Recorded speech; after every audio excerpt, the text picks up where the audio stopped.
أهلا بيكم. في البداية تسمح لي أسألك سؤال، لو جاوبت بصدق ممكن تعرف حاجة مهمة عن دماغك. يا ترى آخر مرة حد قال لك لازم نتكلم، إيه أول فكرة جت في بالك؟ لو تخيلت 100 سيناريو وحش وقبل حتى ما تعرف هو عايز يقول لك إيه، فالحلقة دي عشانك. أنا إسماعيل أحمد ودي قناة الجانب الرمادي، ويلا بينا نبدأ.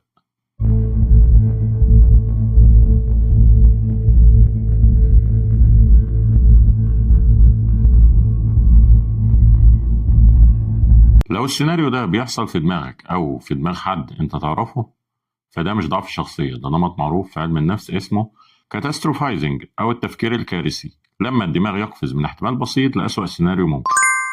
بس في البداية ما تنساش لايك شير سبسكرايب وفعل زر الجرس عشان دايما يوصلك كل جديد. في ناس بتعيش حياتها كلها في وضع طوارئ، مش عشان في خطر حقيقي لكن عشان دماغهم متبرمج على توقع الأسوأ. يعني الصمت مش راحة، الصمت بالنسبة لهم تهديد، والتأخير مش ظرف عادي، التأخير عنهم كارثة جاية، والرسالة اللي ما تردش عليها ده مش انشغال، ده أكيد نهاية علاقة. في ناس بتعيش كده كل يوم وأحيانا بيوصلوا لقمة النجاح، ورغم كده دماغهم بتبقى عايشة في حالة رعب. زي مثلا أماندا سيفرايد. أماندا سيفرايد ممثلة أمريكية مشهورة، اشتغلت في أفلام عالمية زي ماما ميا والميزيرابلز. ملايين الناس بتحبها وعندها نجاح وشهرة وفلوس، يعني من بره حياتها حياة الأحلام، لكن من جوه عندها معركة يومية مع دماغها. في حوار صريح مع مجلة فوج سنة 2022 حكت حاجة صادمة عن نفسها. قالت لو مدير أعمالي مردش على مكالمة مني فدماغي في ثواني بيروح لأسوأ سيناريو ممكن. خد بالك، مدير أعمالها ده مش مدير عادي، ده التالنت مانجر، يعني الشخص المسؤول عن العقود والصفقات وإدارة صورتها الإعلامية. يعني لو اتصل فجأة فغالبا ده موضوع مهم، بس لو هي اتصلت بيه وما ردش ما بتقولش لنفسها إنه ممكن يكون مشغول أو ممكن يكون في اجتماع، لأ، دماغها بيقول أكيد حصل حاجة وحشة، أكيد في فضيحة اتسربت للصحافة، أكيد المسيرة المهنية انتهت. كل ده بيحصل في دماغها من مكالمة ما تردش عليها. لو صاحبتها بعتت لها رسالة واتعملت سين بس مفيش رد، فدماغها ما بيقولش يمكن هترد بعدين، لا، دماغها بيقول أكيد زعلانة مني، أكيد أنا قلت حاجة غلط، أكيد هتبعد عني. أماندا وصفت اللي بيحصل لها في جملة واحدة: My brain goes from 10 to 100 and catastrophic thinking in seconds. يعني بالعربي دماغي بينتقل من الصفر للمية في التفكير الكارثي في ثواني. مش كده وبس، هي قالت إنها فضلت سنين وهي مش فاهمة إيه اللي بيحصل معاها. كانت فاكرة إنها حساسة زيادة وإنها ضعيفة وإنها عندها مبالغة، لحد ما راحت لدكتور نفسي وعرفت إن اللي عندها ليه اسم: Obsessive Compulsive Disorder أو OCD، اللي هو اضطراب الوسواس القهري، مع Generalized Anxiety Disorder أو اضطراب القلق العام، وإن جزء كبير من ده هو اللي بنسميه Catastrophic Thinking أو التفكير الكارثي. أماندا دلوقتي بتاخد علاج، بتتابع مع معالج نفسي، وقالت حاجة مهمة جدا. قالت أنا مش بقبل من ده لأن ده مش ضعف، ده مرض وليه علاج. طيب ليه أماندا وناس كتير غيرها بيعيشوا كده؟ ليه الدماغ أصلا بيعمل كده؟ دي الحاجة اللي هنفهمها دلوقتي. العقل الكارثي مش مجرد تفكير سلبي، ده نمط نفسي وعصبي بيشتغل بميكانيزم معين، وخلينا أوضح لك إزاي. الميكانيزم الأول إن الموقف العادي بيتحول لتهديد، وعلم النفس بيسمي اللي بيحصل ده ثريت بايز أو الانحياز للتهديد. يعني دماغك بقى عنده انحياز يشوف التهديد حتى في المواقف المحايدة، كأن نظام الإنذار شغال بس بيطلع إنذارات غلط، وده اسمه false threat detection أو الكشف الكاذب عن التهديد. يعني مثلا لما مديرك يبعت لك رسالة ممكن نتقابل بكرة الصبح، فالدماغ العادي بيقول ماشي هنشوف عايز إيه، أما العقل الكارثي فبيقول أكيد هيفصلني، أكيد أنا عملت حاجة غلط. لو الدكتور قال لك في حاجة محتاج أتأكد منها تعالى لي بعد أسبوع، الدماغ العادي بيعتبر إن ده إجراء احتياطي، أما العقل الكارثي بيقول أكيد عندي مرض خطير، أكيد هموت. ابنك أو بنتك راجع من المدرسة ساكت، فالدماغ العادي بيقول يمكن تعبان ومحتاج يرتاح، أما العقل الكارثي بيقول أكيد حصل له حاجة وحشة، أكيد اتعرض للتنمر وأكيد في مشكلة كبيرة. والميكانيزم التاني هو إن الدماغ ما بيستناش معلومات، بيملى الفراغات بالرعب. يعني الصمت بالنسبة له مش حياد، الصمت بالنسبة له خطر، والغموض مش احتمالات، الغموض بيبقى كارثة مؤكدة. والميكانيزم الثالث هو الإحساس بالكارثة حقيقي. يعني إيه؟ يعني مش إنك بتمثل، لأ، جسمك فعلا بيعيش الخطر، القلب بيدق بسرعة، الكف بيعرق، النفس بيقصر، الدماغ بيبقى في حالة fight or flight كاملة، اللي هي قاتل أو اهرب. وده لأن الدماغ في حالة العقل الكارثي مش بيفرق بين الخطر الحقيقي والخطر المتخيل، فهو مش بيكذب عليك، هو بس بيحاول يحميك. فبالنسبة له الرسالة اللي ما تردش عليها هي الأسد اللي جاي يفترسك، نفس مستوى التهديد بالظبط ونفس ردة الفعل. عشان كده لو انت عندك عقل كارثي فانت مش حساس زيادة وانت مش ضعيف ولا بتبالغ، انت بس عندك دماغ متبرمج على توقع الأسوأ. طيب السؤال المهم دلوقتي، ليه ده بيحصل؟ يعني من أين جاء العقل الكارثي؟ ليه في ناس دماغها بتشتغل كده؟ الإجابة مش بسيطة، لكن في 3 أسباب رئيسية بتفسر الموضوع. السبب الأول الطفولة غير المستقرة. يعني تخيل طفل صغير عايش في بيت فيه أب أو أم واحد فيهم مزاجه متقلب، يعني النهاردة حنين بكرة عصبي بعده بارد. كمان في حب مشروط، أنا بحبك لما تكون شاطر بس لما تسمع الكلام. كمان بيبقى في عقاب مفاجئ، يعني مش عارف إمتى هيتعاقب وإمتى هيتمدح. الطفل ده بيتعلم درس خطير، إن الأمان مش مضمون والهدوء ممكن ينقلب في أي لحظة، ولازم يكون دايما مستعد للأسوأ. ودماغه بيبدأ يشتغل في وضع هايبر فيجيلانس أو اليقظة المفرطة، طول الوقت بيراقب وطول الوقت بيحلل وطول الوقت بيتوقع الضربة الجاية.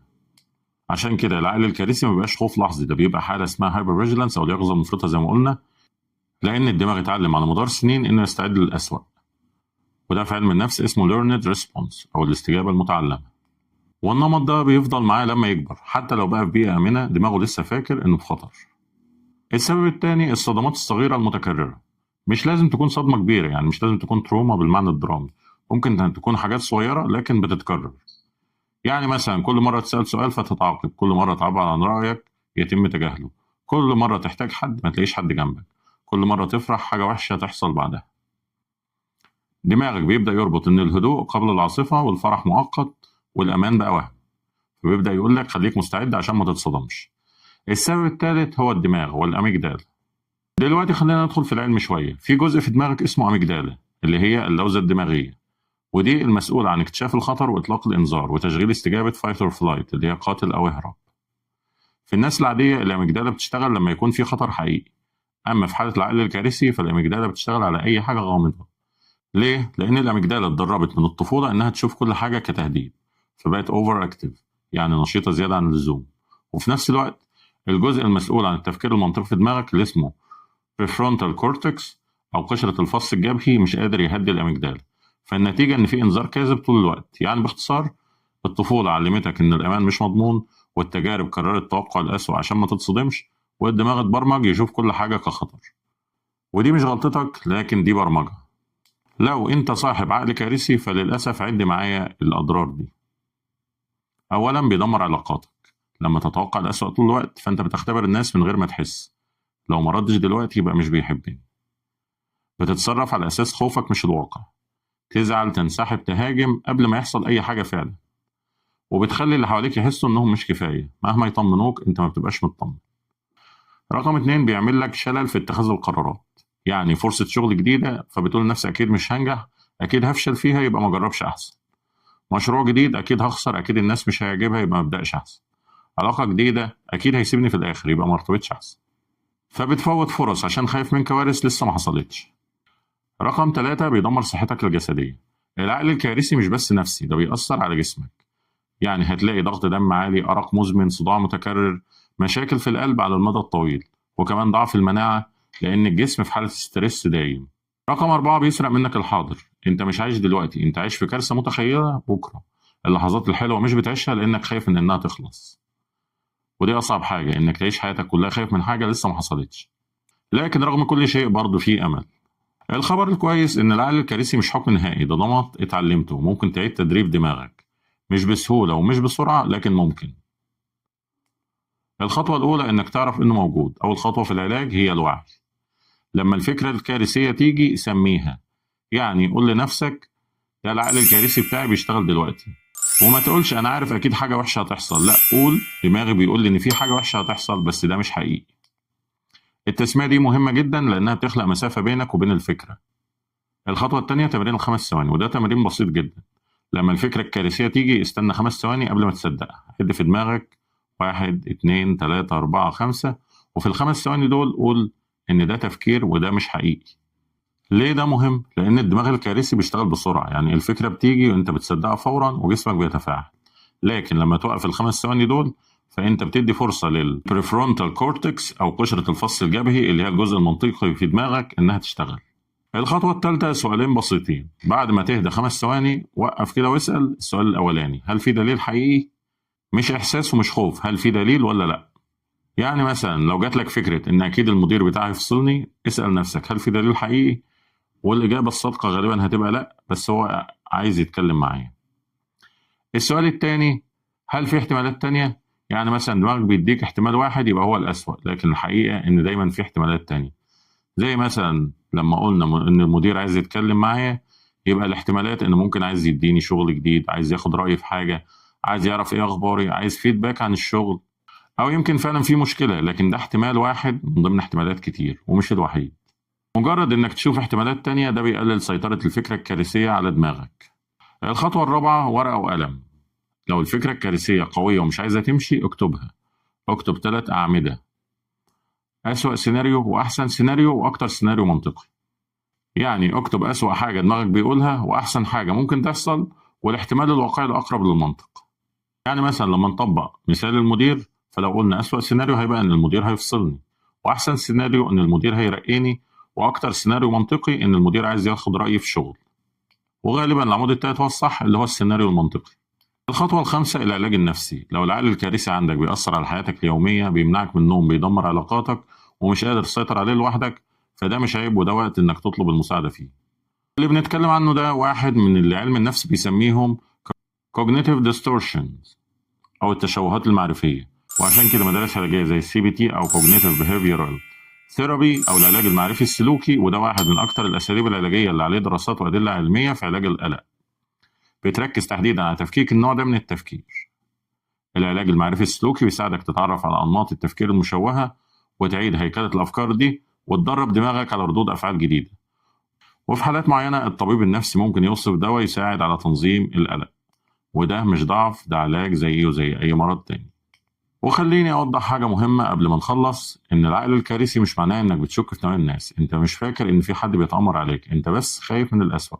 وده فرق كبير، لأن ده معناه إن أنت مش مريض نفسي، أنت بس شخص عنده قلق، والقلق ممكن يتعالج. وخليني أقول لك إنك لو أنت عايش بالعقل الكارثي فأنت مش لوحدك، لأن في ملايين من الناس بيعيشوا كده، وناس كتير منهم بدأوا يتعافوا. دماغك مش عدوك، دماغك بس خايف، ومحتاج يتعلم حاجة واحدة بسيطة: إن مش كل صمت نهاية، ومش كل تأخير كارثة، ومش كل غموض خطر، وإن الحياة مش فيلم رعب، وإنت مش لازم تكون في وضع الطوارئ طول الوقت. ابدأ النهاردة وخد خطوة واحدة صغيرة، ولما الفكرة تيجي سميها، واستنى ثواني واسأل نفسك عن الدليل. ومع الوقت دماغك هيتعلم إن الأمان موجود، وإن الهدوء مش قبل العاصفة، وإن الحياة ممكن تبقى آمنة، وإنك تستاهل تعيش الأمان ده. في النهاية افتكر دايما، فهمك لنفسك هو أول خطوة للتغيير، والوعي هو مفتاحك لكل خطوة جديدة. ولو عجبتك الحلقة ما تنساش لايك، شير، سبسكرايب، وفعل زر الجرس عشان دايما يوصلك كل جديد. وأشوفك في رحلة جديدة جوه عقلك.